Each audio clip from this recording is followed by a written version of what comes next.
Okay, let's get started. Assalamu alaikum. My name is Yusuf, and welcome to the first episode of Dot Fragrances with Yusuf. If the name sounds a bit crappy, it's okay. We're not trying to be famous or anything. Basically, I'm just doing these videos because of my beloved customers who have had many questions around Arabian perfumes. I hope the sound is okay. I hope you can hear me clearly. So basically, these series of videos I'm going to be doing is basically looking at different types of Arabian perfumes, a little bit of background and history over the different brands that make these perfumes. We're going to be reviewing a few of them, as you can see here, because there's all types. There's body sprays, there's oil perfumes, there's colognes. So there's going to be quite a lot of videos that I'm going to be doing, but I'm going to try and keep them within 10 minutes because I generally hate doing videos. This is literally my first video that I'm gonna be posting on social media. So if it is a bit crappy, forgive me. I hope things get better in time. So yeah, without further ado, let's get cracking. The most common question that I've had over the 5 years that I've been selling perfumes is, what are Arabian perfumes? Because most people are used to your normal perfumes that you find at your Edgar stores, your Clicks, or wherever. You see, I can say French perfumes, France, whatever. So Arabian perfumes are normally made by companies that are based in the Arabian Peninsula, hence the word Arabian perfumes, because that's the term that most people use here in South Africa. Countries like Dubai, Saudi Arabia. But now I've noticed that now, because these perfumes, they come from that side, there's others that come from India. Mostly it's oil perfumes. That is the brand Oud Nights. What is that? One of the most popular scents now is the white oud. But many of them, which are colognes, they come from the Arabian Peninsula side. Here we're talking about brands like Lattafa, Fragrance World, F.A. Paris. Don't mind me as I keep looking over there. I've just a bit of notes so that I don't forget my train of thought. But yeah, brands like F.A. Paris, Oud Saffron, Emper Perfumes, Paris Corner, and Haramain. So these are amongst the popular brands that people are familiar with. For example, this one, Oud Nights of Arabia by Paris Corner. You've got your Oud by Fragrance World. So it's quite a number of brands. They make both niche and designer perfumes, but I'll get to that in a minute.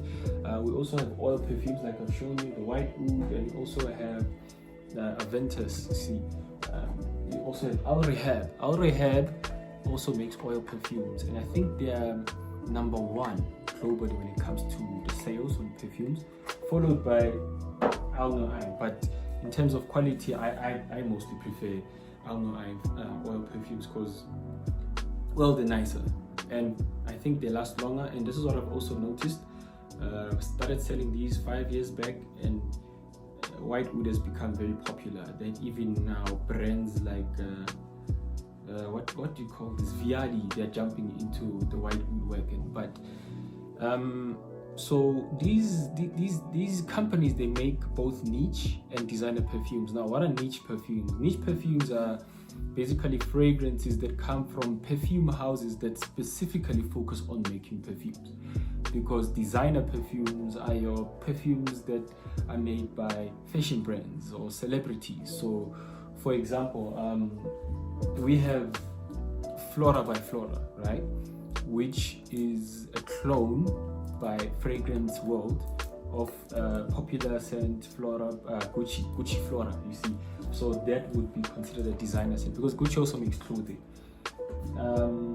Then you've got something like this, Aventus, which is from Creed, which is a niche perfume from Creed. So these Arabian brands have both clones of popular perfumes, both on niche and also designer fragrances, and they also have their original scents, which are quite nice. So, but we'll look into that as we delve into other videos.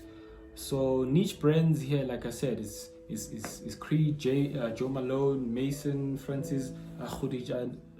Forgive me if I butcher any of these names, because I am not French. But in case I'm butchering, you might know this. This is very popular now in South Africa. Let's just simply say this is a clone of MK, which is a Barakat Rouge 540. But this one they call it Baccarat Rouge 540, which is taking the world by storm, or preferably here in South Africa. We also have Charuto Tobacco Vanille, for example, which is from Paris Corner. This is a clone of Tobacco Vanille by Tom Ford. So I think you get the picture. When it comes to oil perfumes, it's not only white oud, but you also have Surrati. Surrati is from Dubai, or actually Saudi Arabia. So you have oil perfumes from India and also the Arabian Peninsula. Now, what makes these fragrances to be popular? Well, it's very easy. Nobody has like $4.5 grand to buy a fragrance these days. Well, there are people who have money, but here I'm just talking about your average Joe like me. So these perfumes, they're cheap and very affordable. I mean, something like this Tobacco Vanille in SA is going for around about 4-5 or probably even more by Tom Ford. But this Charuto Vanille by Pandora Sense on our website it goes for like $400, which is like what, 10%. So, and the performance is good, which is what also makes them popular. The quality is amazing. They've got nice projection, so you've got all sorts from Perfume, you've got EDPs, and you've got a few which are EDTs. But I've noticed that these Arabian guys normally go for EDPs, which is a higher oil concentrated perfume as compared to the EDTs. But Perfume being the most highest, but they rarely make Perfume. They make a lot of EDPs. Most of these are EDPs. It is only on oil perfumes where you will find pure oils, and then brands like Toiba, but that is a South African brand that makes Perfume. So the history of these perfumes stems from quite a while back. Perfumes were not so popular back in the Middle Ages, but when Islam started to rise, especially in the Arabian Peninsula, then that's when perfumes started taking off. I mean, we're looking at about the 1400 years ago, 1400 years ago, when Islam was literally taking off, because in Islam, perfume is the big thing. Like, you can waste money. You can waste money on food, for example, and all those things. But when it comes to perfume, you know, some say there's no extravagance. So you can buy perfume for 4.5, 10,000, 20,000. It's okay, because normally when you use a perfume, it's not for yourself, but it is charity. So that's, and you find that a lot of big figures in Islam, you know, even today, the big sheikhs, they love good scents. So mainly dominated by oud, because that's where you find the wood that they use to make the oud, agar wood, and there's quite a lot of other ingredients. But with more videos that we go into, then we'll go into more details to cover those. But now, where's the perfume market, and where does it place the future of Arabian perfumes as opposed to your mainstream perfumes that you get to see? To be honest, Arabian perfumes, they are kicking butts, because I don't want to use the other word. The global market for perfumes in I think in 2020 is 33.6 billion, and it is expected to rise to about 40.9 billion within the next few years by 2025. So as people start to love and purchase perfumes, the market is endless for these Arabian perfumes, because they are more affordable for most people, because not everybody, like I said, can afford these expensive perfumes. So in conclusion, Arabian perfumes are here to stay.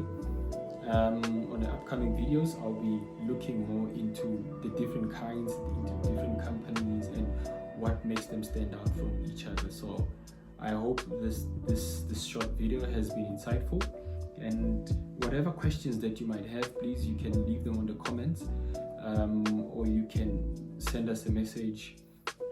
If you're a customer, you can ask directly through our WhatsApp line. So I'll try to ensure that the next videos are kept within the 10 minutes. So yeah, that's a short introduction on Arabian perfumes. So be on the lookout for more videos. So cheers, have a good one.